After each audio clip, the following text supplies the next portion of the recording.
समंदर में दहशत निशाने पर भारतीय जहाज। नमस्कार, मैं सौरभ शुक्ला और आप देख रहे हैं न्यूज़ 18। समंदर की लहरों के बीच इस वक्त बारूद की गंध फैली हुई है।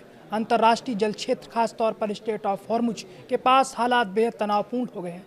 खबर आई है कि भारत का एक मालवाहक जहाज जिसका नाम हाजी अली है, एक भीषण ड्रोन हमले का शिकार होकर समंदर में समा गया है।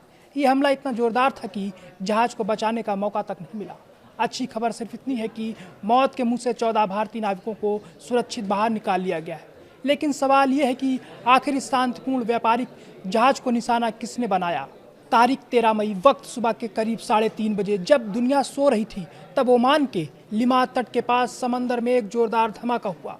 गुजरात के देवभूमि द्वारका जिले का जहाज MSV हाजी अली सोमालिया से शारजा की ओर बढ़ रहा था।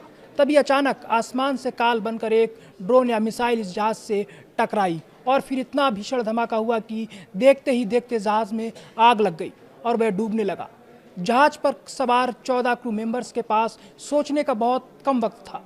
उन्होंने तुरंत टाइम सिग्नल का इस्तेमाल किया और लाइफ बोट्स के जरिए धधकते जहाज से कूद गए।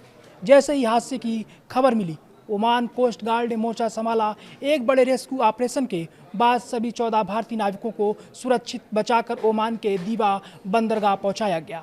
जहाज के मालिक सुल्तान अहमद संगार ने भी सभी के सुरक्षित होने की पुष्टि की है, लेकिन इस घटना ने भारत सरकार को बेहद नाराज कर दिया है। भारतीय विदेश मंत्रालय ने इस हमले की तीखी निंदा की है। भारत ने 2 टूक शब्दों में कहा है कि वाणिज्यिक जहाजों और निर्दोष नाविकों को निशाना बनाना पूरी तरह से अस्वीकार्य है।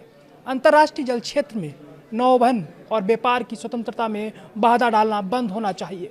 चिंता की बात यह है कि एक हफ्ते के भीतर ये दूसरी ऐसी घटना है। इससे पहले गुजरात का ही एक और जहाज अल फैज नूर सुलेमानी फर्स्ट भी ईरान और अमेरिका के बीच जारी तनाव की चपेट में आकर डूब गया था।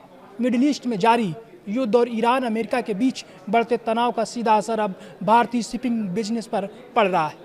गुजरात का शिपिंग उद्योग, जो सदियों से इन रास्तों पर व्यापार करता आया है, अब डर के साए में है। फिलहाल ओमान की पुलिस और एजेंसियां इस बात की जांच कर रही हैं कि इस हमले के पीछे किसका हाथ है। क्या ये किसी देश की सोची समझी साजिश है या फिर युद्ध के बीच भटकती हुई कोई मिसाइल। भारत के लिए अपने नागरिकों की सुरक्षा सर्वोपरि है और अब कोशिश की जा रही कि उन 14 नाविकों को जल्द से जल्द वतन वापस लाया जाए। लेकिन ये घटना एक बड़े खतरे की ओर इशारा कर रही है कि समंदर अब व्यापार के लिए सुरक्षित नहीं रह गया।